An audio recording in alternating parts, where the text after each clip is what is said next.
The information provided on this show does not, and is not intended to, constitute legal advice. Instead, all information on this show is for general informational purposes only. The information provided is not a substitute for legal advice, and we recommend viewers consult an attorney for specific legal matters.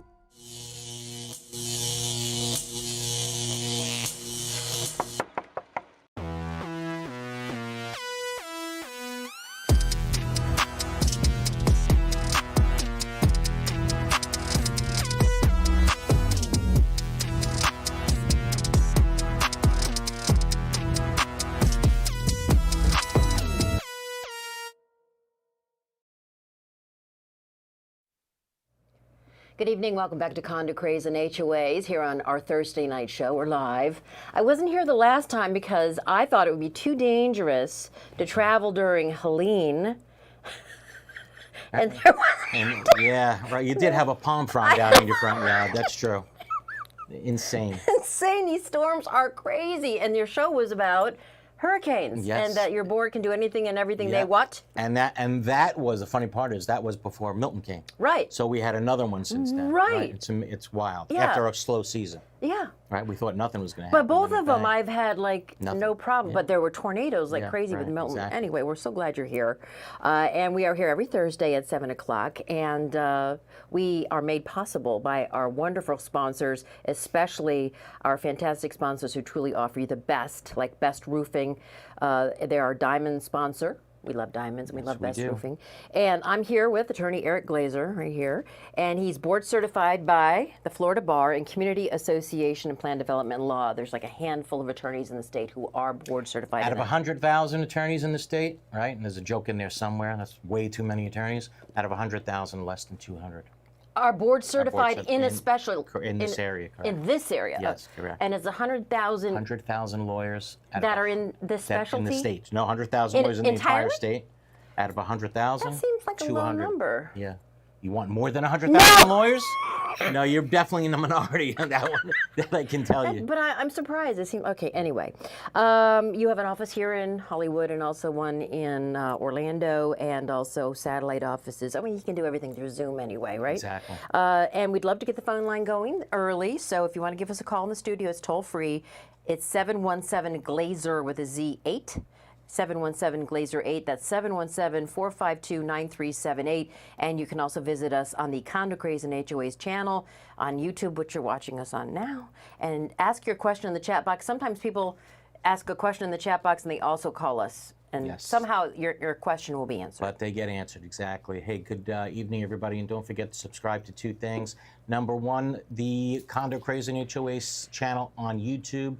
By doing so, you don't have to just watch the show live. We built up an incredible library. I think we have a couple of, maybe 200 shows on there. With last week, we got a banner by YouTube saying congratulations, 80,000 hours watched. So, wow. Yeah, so everybody's actually really watching the show, even after we're off the air. Very proud of that. It's a great resource tool. And of course, subscribe to our newsletter at www.condocrazeandhoas.com. You can go log on to select the email box, and by doing so, you can get announcements about the show, our newsletters, all of our seminars, and we have a big change to talk about in the seminar department. We were supposed to do one this week. Right. It's changed. We'll talk about it after our first break. The one in Palm Beach. Yeah, but they're all coming up. So far, you know, there are two that are scheduled for next week. We'll talk about it. So far, we're on, pending any other weather, you know, disturbances, but we may have Nadine. We'll see. Really? There's yes. Another? Oh, God. And that one's coming toward this side of the state. So let's see what happens. Let's play it by ear. You know, it's a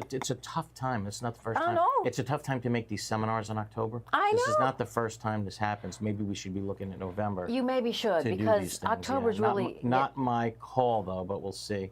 And, of course, we're all over social media, right? That's right. We're on the socials, so you can also follow us on Facebook, TikTok, Apple, Spotify, and on Twitter. And we do a blog, yes, and we do a blog every single Monday morning at hoa-condoblog.com. And what topic did I write about this week? Just a coincidence. This week's topic: what is the body of water doctrine? Right, and talk about the body of water. Yeah, body of water doctrine. Because didn't we talk about sometimes children and autistic children are That's they're something else, an fascinated by it. attractive nuisance. Attractive Right. nuisance. This is a little different, but we'll talk about it. body But of you know, water. before we get going, I just want to say that our hearts go out to all the Floridians in the Sarasota. Oh my It gosh. seems got clobbered, Yes. Tampa, and the Siesta surrounding Key. areas, Siesta Key. I tell you the truth, you wouldn't know living on this side of the state. No, I wasn't laughing at. Yeah. I'm laughing at over here. I was scared, and Right. we got really nothing. But just over before- there, forget it. Just before I came on the air, I looked. Apparently, Oh. 13 Floridians died. Mostly from the tornadoes, like in St. Lucie County. Absolutely terrible. So please, our hearts go out to those victims on the other side of the state. You guys see anything in terms of tornadoes? There was one that was filmed crossing I-75 towards Weston. Right, and Yeah. there was one in Wellington, there was one in Palm Beach Gardens, and then the one in St. Lucie County. Yeah. That's the one that killed so many people. So, you know, if anybody's watching the show from that side of the state, you know, we'd love to hear from you Yeah. and see what the rescue efforts are. Did you see anything, Robert? No, I didn't have any weather. Not even Yeah. rain, or hardly even Yeah, rain. right. Yeah, on this, the reality is over the years, what do you see? That if the eye doesn't hit you, or if you're not within like 25, 50 miles of the eye, it's a rainy day, you know, not to downsize it, And but a little that's windy. the truth. Yeah. And the crazy part is we were closed here for 2 days. The schools were closed for 2 days. Ridiculous. Today you woke up and it's a sunny day and you're like, why in the world are schools closed today? Makes no sense.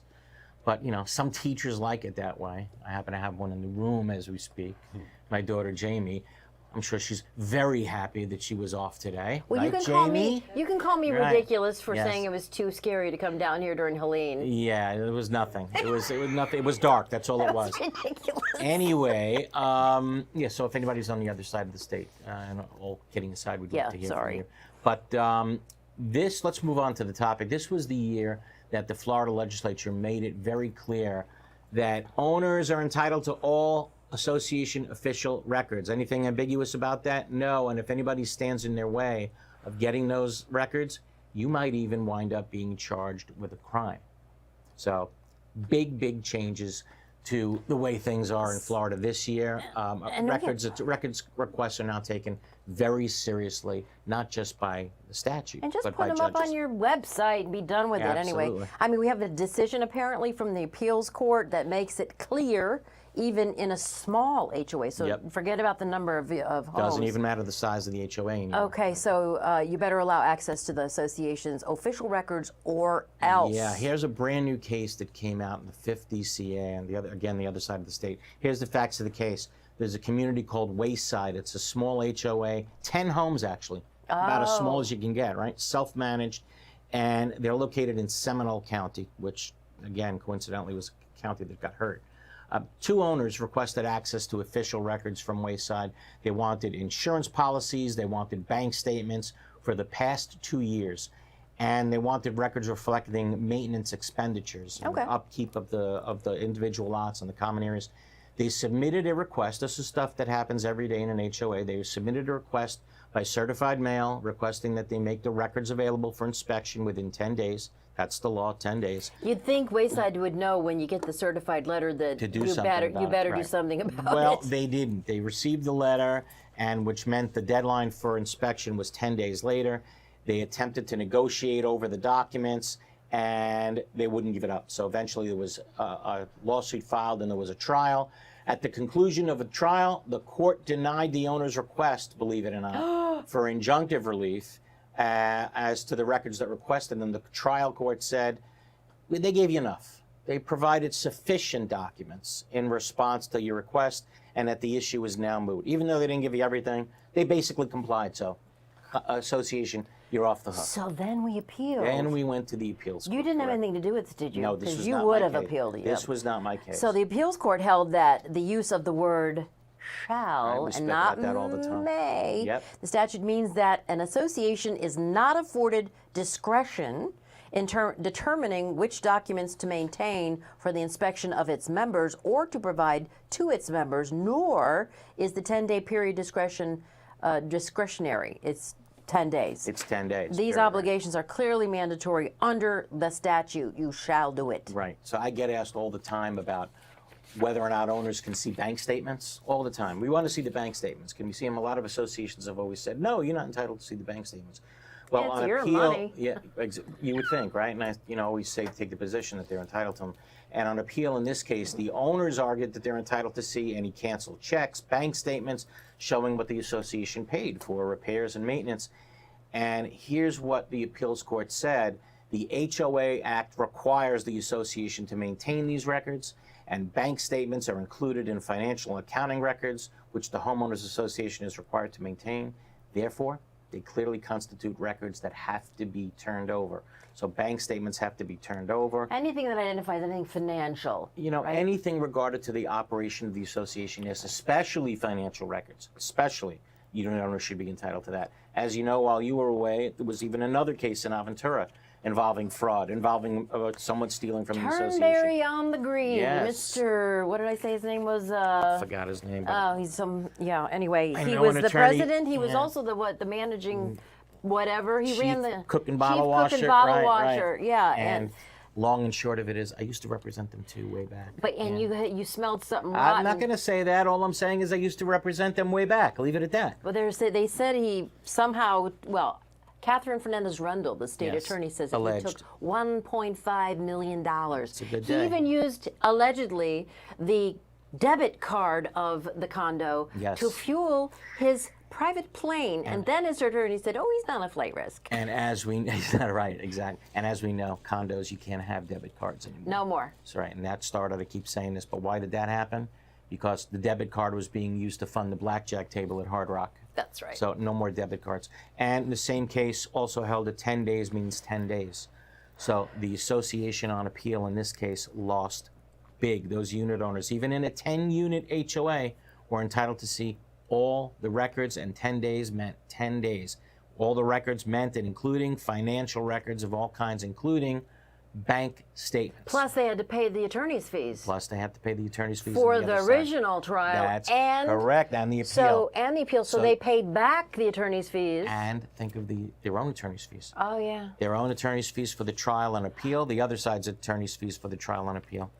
The guy's name is Turnberry, Azamanov. Yeah, right. Gregory, I think his name was. Yeah. But yeah, the HOA had to pay the attorney's fees Yep. for both sides. A lot of money for simply refusing to turn over some bank records. You get a certified letter for something that you shall do it. So the insane part about it, remember, this is a small 10-unit HOA. Probably to reimburse the owners the attorney's fees, it drained all the money that was in the HOA's account. Think of that. So all of this, right? Can they I fought have a over it. record of that? Yeah, it's terrible, isn't it? Isn't it insane that all the money from the HOA that was in the account is probably gone because they didn't want to turn over the financial records. And why don't they want to turn them over? That's Well, kind of an interesting in thing. some associations, we know exactly why they don't want to turn over the association records, right? Right. But here, it doesn't seem like there was foul play, so why They were not just lazy? Yes, sometimes, no, we don't want to turn them over. And that happens more than you think. And the court was like, it's okay. They did what they should. They did, right, and that was didn't help. No, the court didn't care that this was basically a 10-unit HOA that was self-managed. The court didn't care at all about that. Turn over the records. 10 days is 10 days. So anyway, but for those condos that are tuning in out there, yes, even though this is an HOA case, this applies to you too. Right. There's no reason why the same situation wouldn't apply in a condo. So those Unless condos that you don't have- overturn over. Forget the Kaufman language. That doesn't mean anything in this case. Okay. Turning over the records means turning over the records, including bank statements. Yes, in a condo. For those condos that are listening out there, no reason why this case wouldn't apply. This is now the law of the land throughout the state until there's another conflicting opinion of someone. Okay. So that's we don't have that. This is the law. Turn over the records, and 10 days means 10 days. Significant opinion for condos and HOAs in the state of Florida. A couple of weeks ago. As a matter of fact, for those that like to pull the case, the name of the case is Pecchia versus Wayward Estates HOA. Here's the site: 388 Southern 3rd, 1136. 388 Southern 3rd, 1136. If you want to look up the case for yourself. I understand they changed the name of the HOA to Wayward Estates. I tell you, and client of mine, very smart client. She knew about the case before I did. Oh. So yeah, this is a pretty big case. So the Peckias Yes, won. the Pecky has prevailed. Right, exactly. Okay, so let's find out what our viewers think. Give us a call in the studio, 717-GLAZER-8, again, 717-GLAZER-8, or 717-452-9378, or drop us a question or comment in the chat box on YouTube. We'll be back right after this.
There are very large management companies, and there are very small management companies. And I think Affinity sits somewhere in the middle of that, where they are big enough to provide you with all of the back of the house services, the accounting, the infrastructure, the support systems, but small enough to be high touch. We believe at Affinity that we do the 9 to 5 so that you don't have to do that.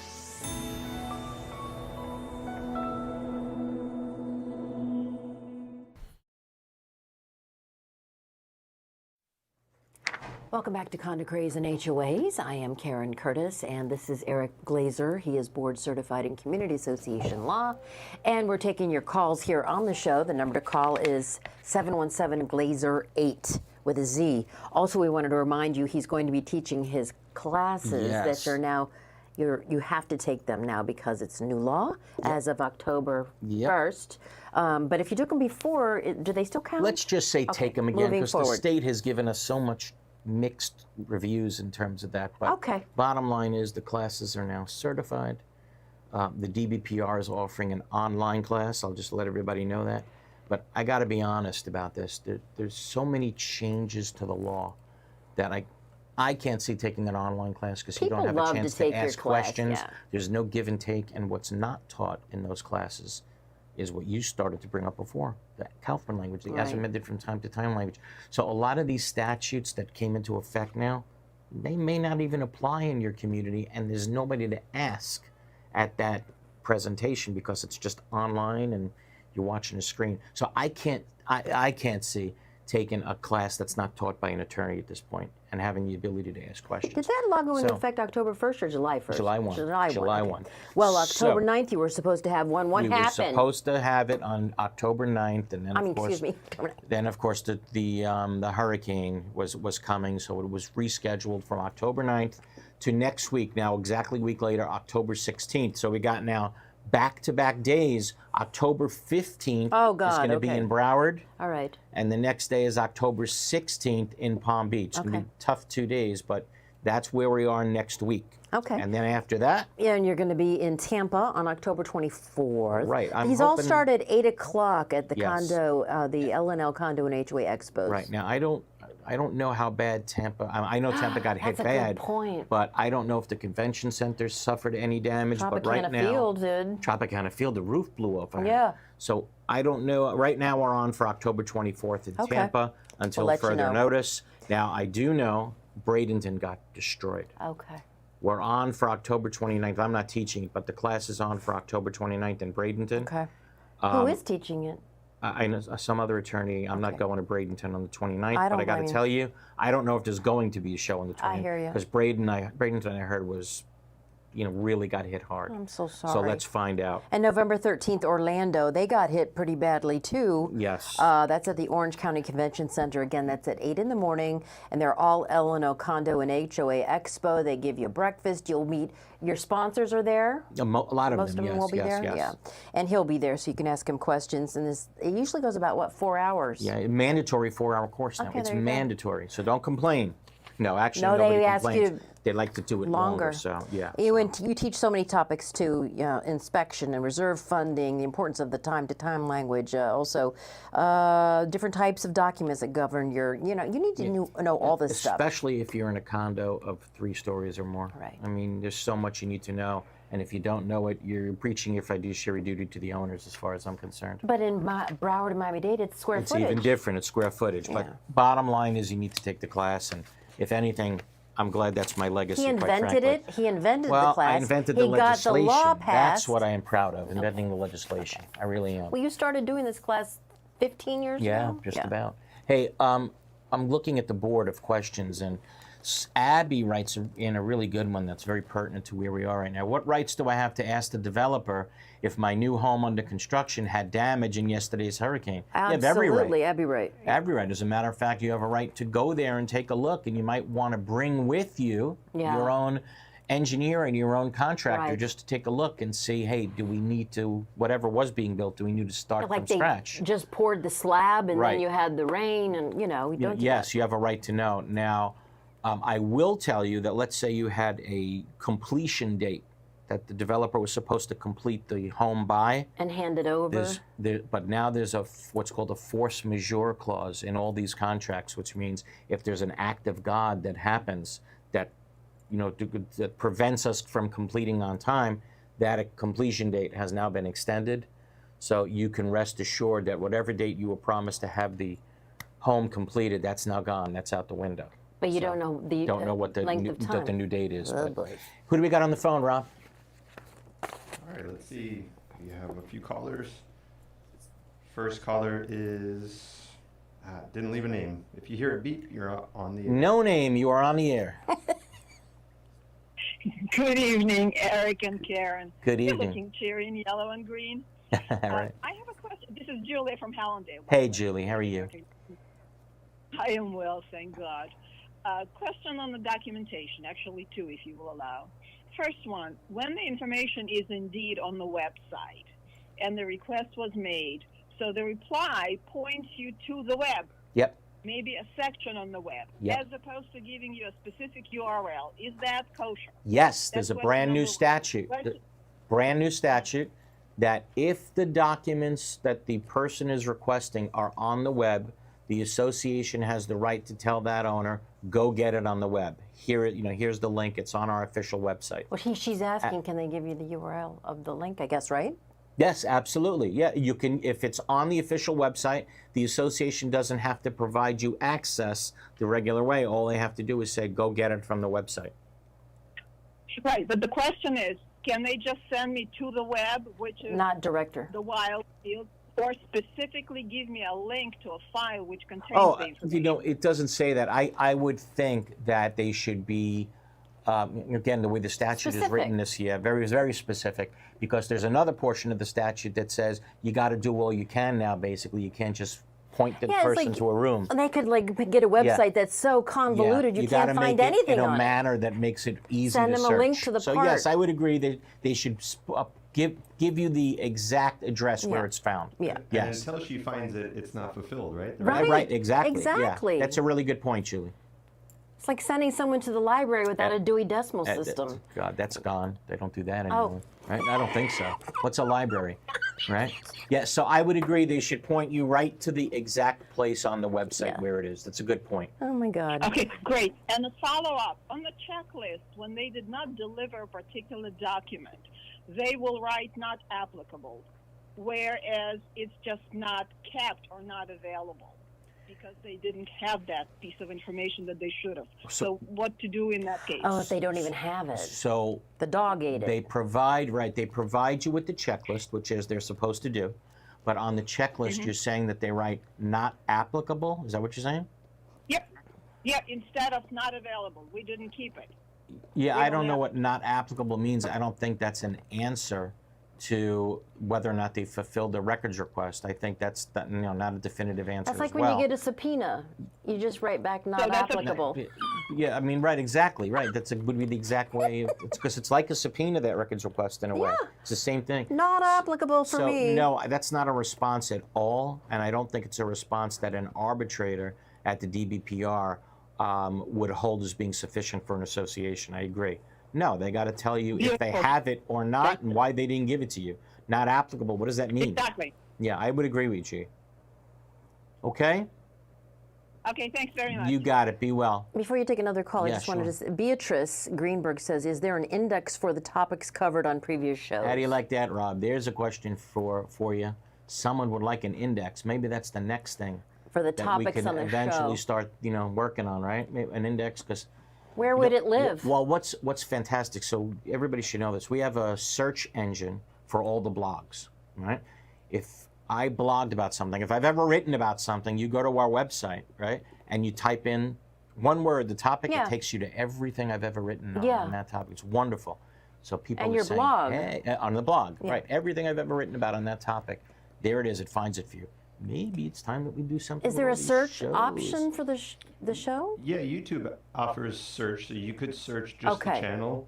Oh, really? You can? Yeah. All right. For And the topic, it'll be in the headline. usually, yeah, we do a good, or we try to put the topic in the title itself. Oh, that's Okay. great. So if you just look at the title of the video, you might be able to find So it. you for can the do a search. So That's put wonderful. condo craze and HOAs, hurricanes, and Yeah. then last week's show comes up. Beautiful. Yeah. I didn't even know that, so I'm going to try it myself. That's great. So there's hopefully an answer to your question. Okay? And then David Rudder asks, are we able to request a roster including renters and other residents? You are again, the statute basically says you're entitled to any official records that leads to the operation, that has to do with the operation of the association. What does operation of the association mean? That those words have been very, very, very, I can't emphasize it enough, broadly defined by arbitrators to basically say any records. Okay. So sure, I think you'd be entitled to the actual records of who is renting a unit. Why be in an association if you aren't able to know who your neighbors are? Of course. That's I why think you're that's in important. the association. Now that being said, though, there's another provision of the statute which makes it clear that there are certain things that unit owners can't see. Okay, so why am I talking about that? Because when renters move into a community, if they are required to be screened and Okay. approved by the association, so Florida leads the nation in identity theft. Okay, keep that in mind. So when someone moves into a community, they're asked to fill out forms. Sure. Name, address, social security number, driver's license Credit number, references, bank scores, FICO scores, credit, all of that. You're not entitled to see any of that. No, So nor should are you. you right? Of course. So the association better make sure you don't turn that over. Also, they can't reveal the doctor's note that you gave to have your Correct. service in Medical or your records you emotional can't. pet. Very exactly. But if there's a list, of renters and in what units they are, I would think yes, you're entitled to that list. Okay. Now that being said, and people get this wrong all the time, they don't have to make up something that doesn't exist for you. So if they don't maintain a list of renters, you can't say, give me a list. Oh, If they you don't want a maintain it. list of all the people in collections, if they don't have a list of people in collections, It's not applicable? it's not applicable. There you go. Maybe that's it, right? Maybe that's what they meant. Okay? Joanne asks, are opinions from the HOA attorney accessible by members? No litigation, just questions on what is enforceable per document. Great question. Great question. So the answer to that is if the communication, it does not involve an ongoing civil case, administrative case, criminal case, right? It's just a yes or no type of question. Can we do that? Or it's not an active case or an imminent case. Those communications between the attorney and the association are not privileged. Okay. So and unit owners can get them, no problem. To give an example, president of an association writes to me, Eric, are we entitled to waive reserves for 2025? And I write back, yes, the way the statute is drafted now and is currently being thought of, yes, you can waive reserves for 2025, but in 2026, You better pay. mandatory reserves if you're 3 stories or more, okay? Anything privileged about that communication? Absolutely not. It has Okay. nothing to do with a current case, whether criminal, civil, or administrative, an It's imminent settled case. law. It's just settled law. There's nothing privileged about that. Different question. Eric, please tell us what's going on in the Jones case and the Smith case. And I write back, okay, in the Jones case, we got to take the depositions of the following people. In the Smith case, I say we got to change our defenses to the following. Is that a privileged communication? yes. Absolutely. Yeah. Because it reveals the attorney's mental thoughts, conclusions, strategies about a pending civil, criminal, or administrative case. Okay, back to the phones. If it's not pending, you Imminent. Now, good question. Once the statute also says, thanks for reminding me, once that situation, once that case is over, and a lot of attorneys don't like the way the statute is drafted. It's a little scary if you're an attorney.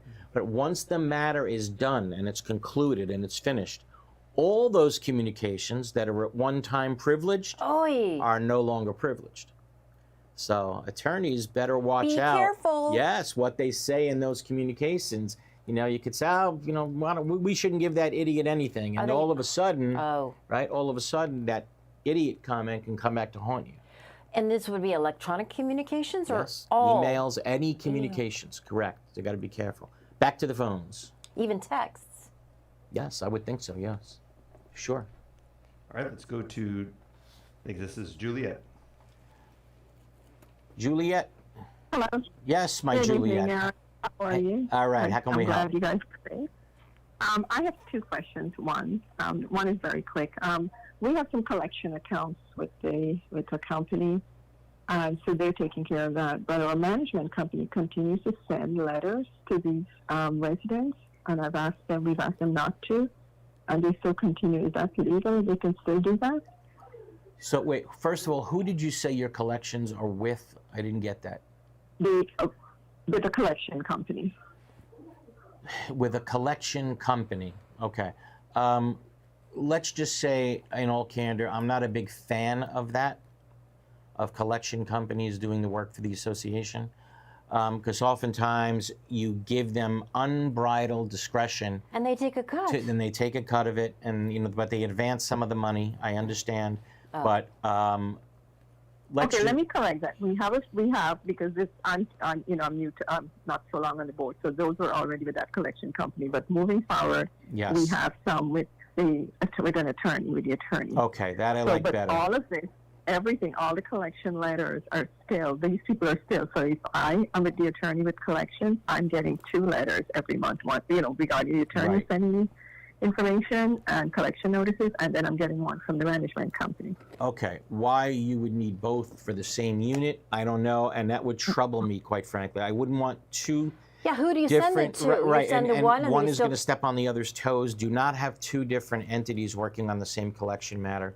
Big mistake. I have talked to the management company, and they say, "Oh, there's a way around it." I said, "Yes, there's a way around it, but every time you send them a letter, you're adding $25 to their account." Right. Oh. Well, the They're already- management company. They're already, yeah. All right, we have this discussion a million times on the show.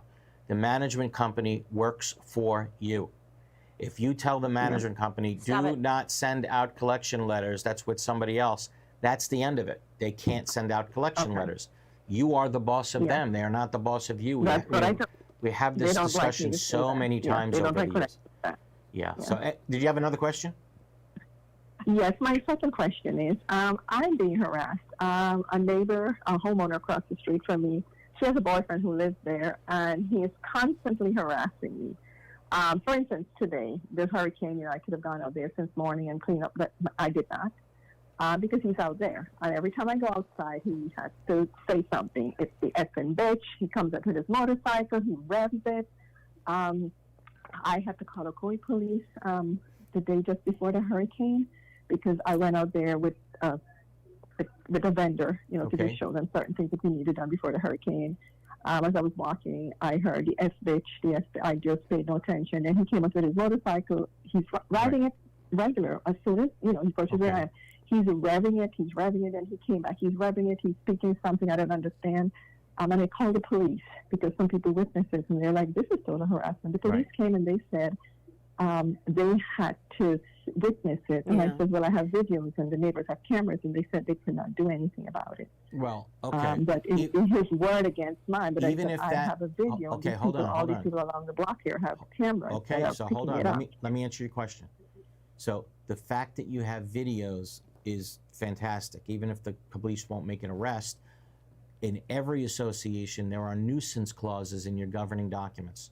So there's no question that you can go to court and or an arbitration, right? We'd have to see what the statute says and what the governing documents say and what the actions are. And you can certainly get an order, perhaps even kicking that person He's out not a of the homeowner. community. I can tell you. He's a boyfriend. He's a boyfriend, right? So you can get an order potentially not allowing that person into the community at any time.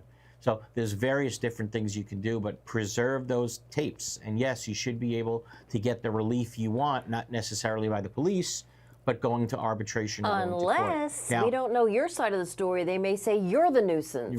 well, we don't know. You got to know all the facts, right? We got to know all the facts. But save those videos. Those videos are your best friend. He's just being a bully. He's just being a bully because he doesn't understand HOA. First of all, he's not the homeowner. Right. So he believes everything that happens in here. He keeps saying, the board president does it. The board president does it. You know, she's single. She has no life. That's why she's doing this. And yeah. And there's certain situations where it's not just neighbor to neighbor disputes. If the person, if the defendant or the whatever we want to call him, potential respondent, if that person starts using words and or phrases that lead to discrimination type of language, then there's law that says the association shall get involved in the fight. But you're the board president? Yes, I am. Well, then, yes, I am. What I'm saying is you may be able to bring the action on behalf of the association and separately. There might be two ways to do it. But we got to take our bottom of the hour break, running real late. Keep the calls coming in. Thank you so much. I'm glad you guys are safe. You got it. Thank you too. Bye. 717-452-9378 or drop us a comment in the chat box on YouTube. Back right after this.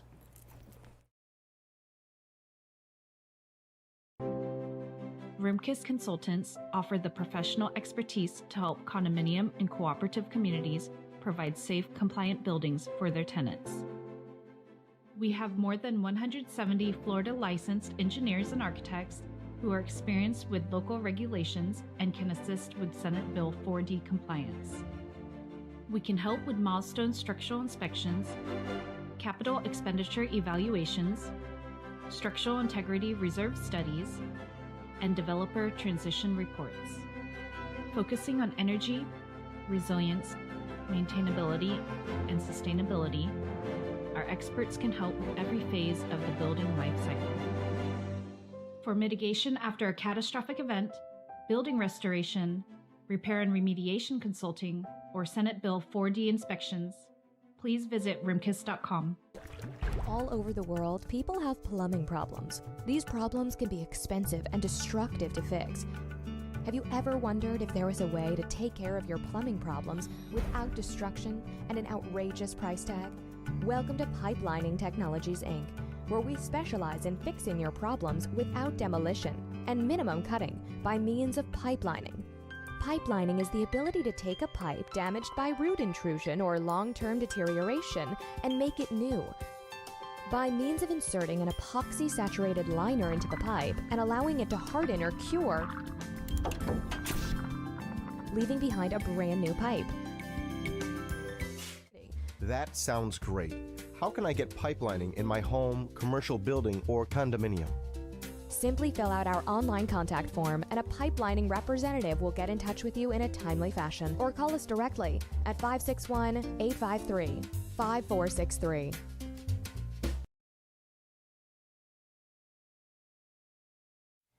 And we're back to Condo Craze and HOAs. We have a couple of questions here on the chat, and then also we'll take your calls at 717-GLAZER8 with a Z. This guy, Eric Glazer, will answer your questions. Anything condo or HOA involved, because he's board certified in the topic. And so... All right, let's go to Jane Sanders for a minute. Can you limit the time frame for how often owners can request records? We have an owner who requests each monthly. We're a condo. So pulled up the statute. I don't know if you could see it behind me, but the association may adopt reasonable rules regarding the frequency, time, location, notice, and manner of records inspections and copying but may not require a member to demonstrate a purpose to get the records. So how is that statute interpreted? It depends upon the facts and circumstances of each condo. For example, let's say you have a 400-unit condo association and there's full-time management. And the condo makes a rule that says, okay, records inspections are only going to be allowed Thursdays and Fridays from 4 o'clock to 5 o'clock, right? That would totally be struck down as an unreasonable rule in a condominium of that size that has full-time management, okay, for the obvious reasons. They have more resources to throw at giving access to records. However, in a 10-unit condo with no management, a Thursday and Friday rule giving access to records, twice a week for an hour, that may be perfectly fine. So each condo stands on its own. I will tell you that almost every case that you look at in arbitration, every time a condo has tried to make a rule limiting access to records, they've gone too far. So you cannot make a rule, the purpose of which is to basically deny somebody access to records. It has to be reasonable. Right, it's got to be reasonable. So it may be, and if they're allowed under the statute to ask every 10 days, so maybe if you say, okay, every 10 working days, you're only limited to 2 requests or 3 requests, something like that may be okay. I mean, both sides have to be reasonable. Yes. You can't be asking for something Correct, every but single... if you go more than that, that would probably be struck down as not reasonable. You had a question about Well, it's the same one, Jane. Yes. I just wanted to say that she says Mariner, Sands, and Stewart has the National Guard protecting them. Major damage from a tornado. Wow, on this side of the state. On this side of the state. And then Dulce, can you include a seminar on website development 101 for condos at your conference? I have a G Drive. I want to set up a site, and Robert would be the person to teach that. I don't even know what G Drive is. Yeah, so Rob, that's for you. Your poor wife. They want a seminar? What? They wanted a seminar? Yeah. I guess, about how do you start a, what does G Drive mean? Let's tell everybody that. And 101 website development 101, like website development for dummies. Sorry. Yeah, what is an association to do if, they have this person there with this type of a program? Is it something that person could use to put the official records up there, I guess? Yes, and correct me if I'm wrong, but the basic requirements is that you need to host the records. You need to provide that to all the owners, right? Google Drive would be able to do that. That's G Drive. G Drive. And then notices, like when meetings will exist, you could also do that with the Google platform. So But you could show them how. Can you do like a little YouTube video and put it up? I could think about that. Yeah, maybe. All right, let's just stick on the website thing for a second, because there's confusion about what must be on the website and what you should put on the website. Okay, so I just want to go over this really quick. I'm of the opinion, we've always said on this show, that the more records that you put up on the website, the more transparent you're going to seem to the community, the less fights you're going to have, the easier it is for your manager to say, it's up there, go look, leave me alone, I don't want to bother with records requests. But you don't have to put up all the records. So I just want to go up really quick. This is what the statute mandates what you must put on the website. And it's not a lot, okay?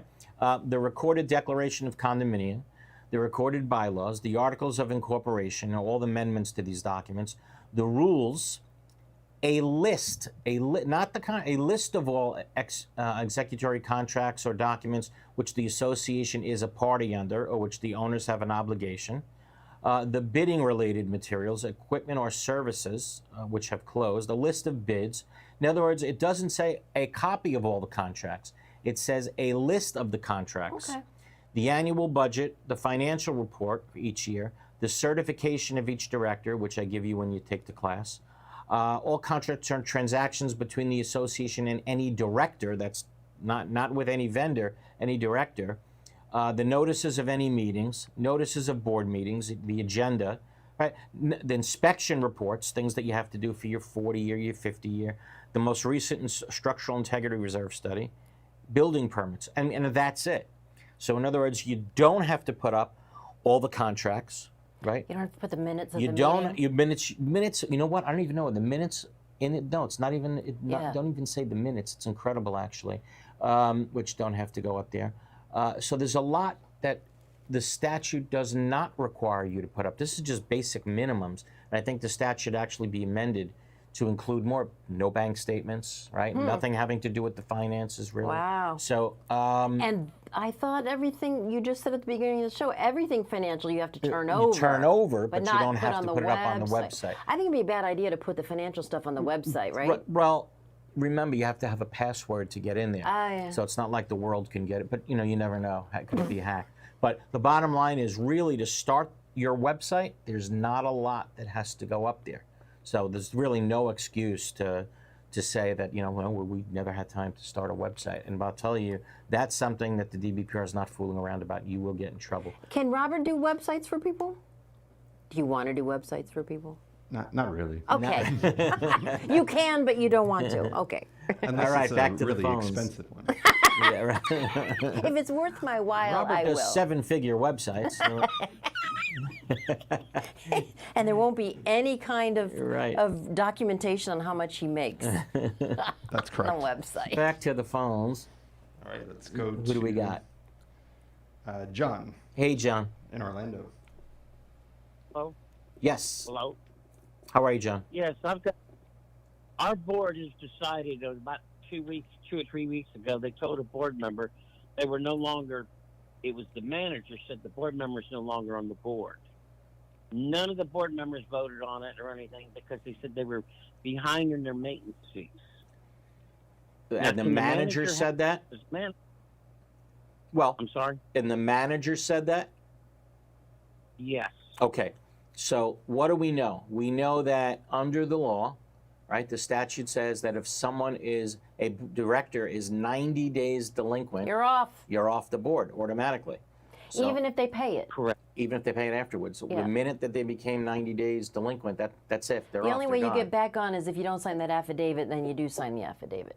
Correct, right, that's Which a is different so thing. silly. But you don't necessarily go back on just because you came current after the 90 days. Okay. So, so if that manager knows that that director is delinquent for 90 days or more, the manager's right.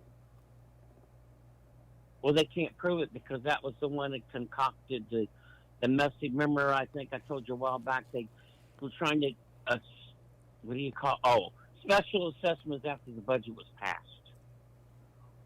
Okay, you can still pass a special assessment after the budget is passed, but that's why it's called a special assessment. exactly.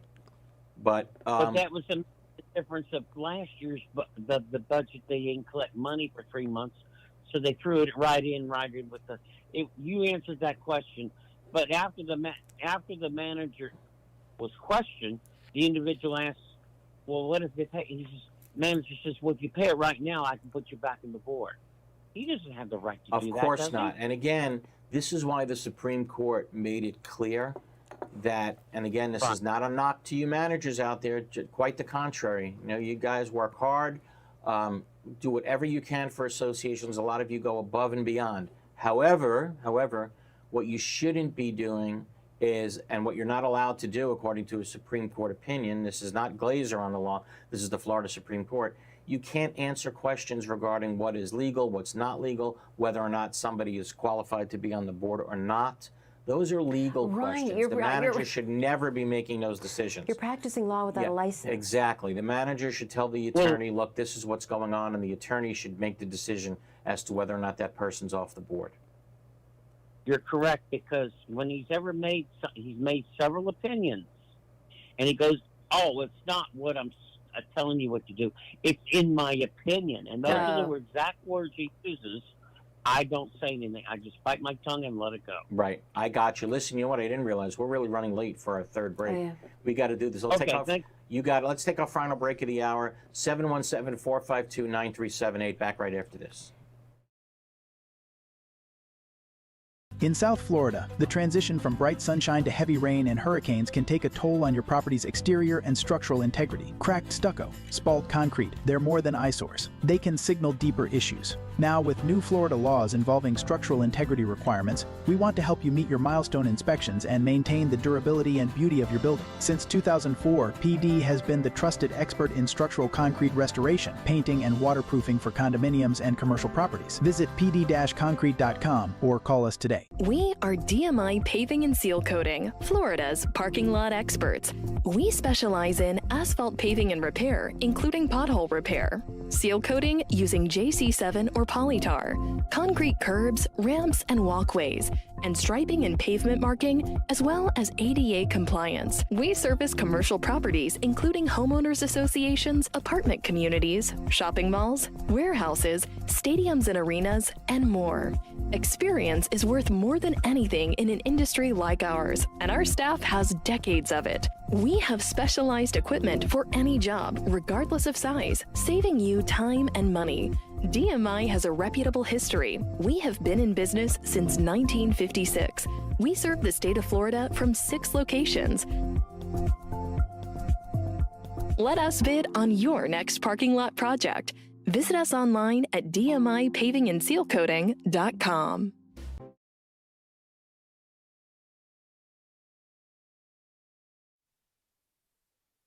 Back to Condo Craze and HOAs here on our YouTube channel.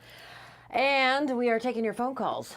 We stack up running people. out of time. I just want to clarify with everybody what the actual statute says in regards to requesting access. If the requested records are posted on the association's website or are available for download through application on a mobile device, the association may fulfill its obligation under this paragraph by directing to the website or the application all persons authorized to request access. So you can say, go to the website. That's where it is. Also, to request records in HOA, you need the certified letter? Yes, Robert brought that up during the break. Big difference between how you request in a condo and an HOA. Condo, you just have to request in writing. What does that mean?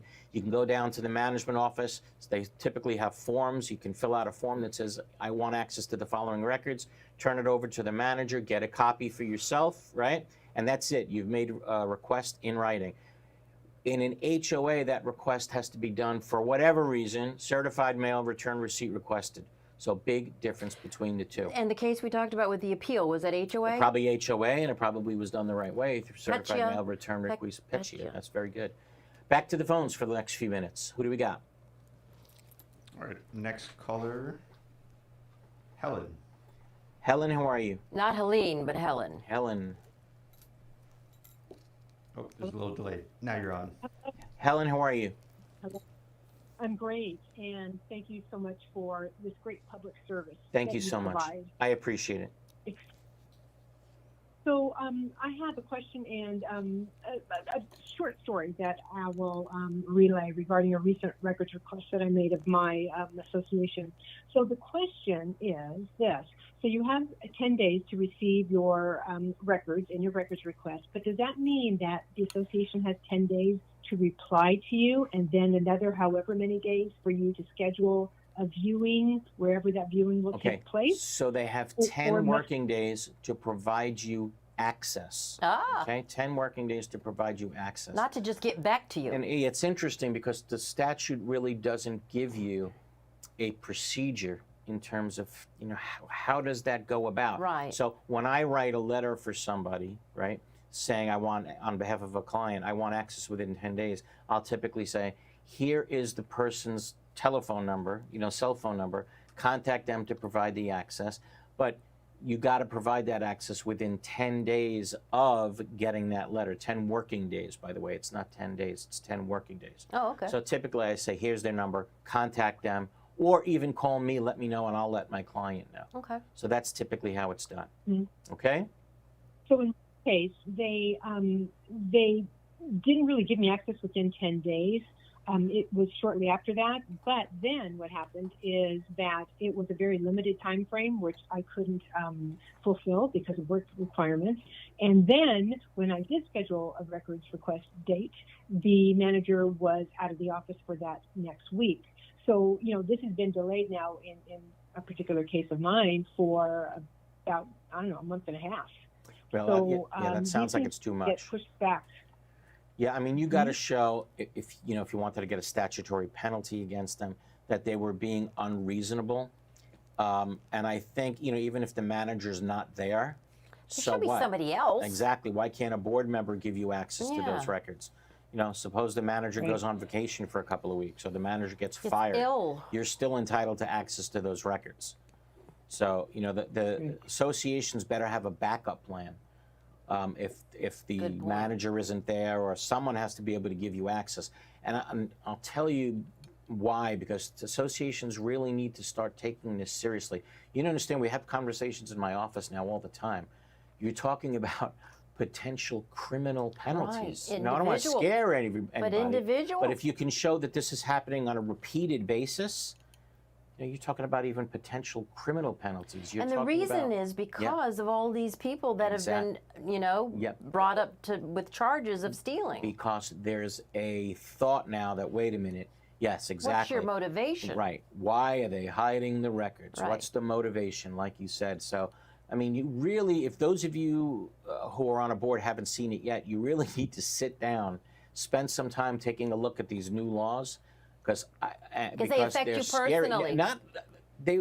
I got to tell you, I just taught the new seminar.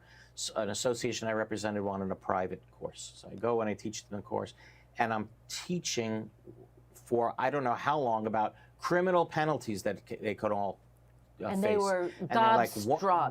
What? And I'm going on and on and on about all the criminal penalties they can face. And they're like, I don't get it. Why are we doing this? Why are we serving on the board any longer? It really scared the hell out of them. They're not being paid. They're not being paid. Why? But I'm telling you, associations better have a backup plan. It's not enough to say the manager wasn't there. You better have some sort of a backup plan to make sure that access is provided within those 10 days. If not, the wrath may come upon you, okay? Be really careful. Who else we got, Rob? Let's see, our next caller is Jane. And is it Jane with a Y? Hey, Jane with a Y. Oh, we answered your questions, Jane. Well, I had another one. Oh, Lord. We charged for two, Jane. So this is three. Give Robert your credit card number. Okay, go right ahead. Go right ahead. Really quick, Jane. Okay. This particular person, when they request, they want to see the approval for the payment, and it's all done online, and we keep telling them we don't have stuff, and she keeps demanding it every month. Understood. I mean, she wouldn't.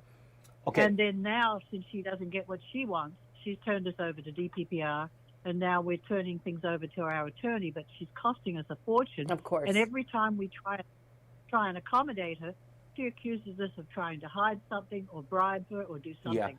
Yeah. And we can't get people. She's alienated everybody on the board. She runs everybody off. We can't get board members. Yeah. We're supposed to be a 5-member board. We're down to 3. Yeah, I and get it. we finally brought in a management company because we work full time. We don't have time for this. Right. So she's a board member. Do we have a recourse with Wait. this person? So she's a board member. Why can't she go to the management company? Not. Oh, she's not a board She's member. not. I'm sorry. So she's just driving the no. board crazy. Okay. So remember what I Right. said before. You can't give her things that don't exist. Okay. So I think what you were saying is how a lot of management companies work. They have a system in place where it's all online, and I'm going to paraphrase this or simplify it, where they'll tell the association, okay, these bills are outstanding. We have the gardener bill, the attorney's bill, the accountant bill. Can you please approve them, and then we will pay them, right? So I think what you're saying is the person wants to see the approvals that the board members gave, and the approval is literally just like clicking on a button. Sure, right. So there are no such things that you can show for the approval. If it was paid, it was approved. Yeah, if the management company may have something that shows that the things were right, exactly. If you paid, it was approved. Yeah. But how do you show it was approved? I don't know. Can the management was company paid. give you such a record? The general ledger, she requests the cash disbursement. She gets everything every time Right. she asks. So it's all there. There's nothing to hide. It's just that, for us, the amount of work was just unbelievable. Well, It's 100 pages every month. I hear you. That's why, again, if you can put, and we went over before the records that have to be maintained on Put the them on the website. website, yeah. It's not much, but maybe the records that should be on the website, it will avoid all these Yeah, fights. just But send you her to the can't give website. them records that don't exist, okay? You don't have to do that.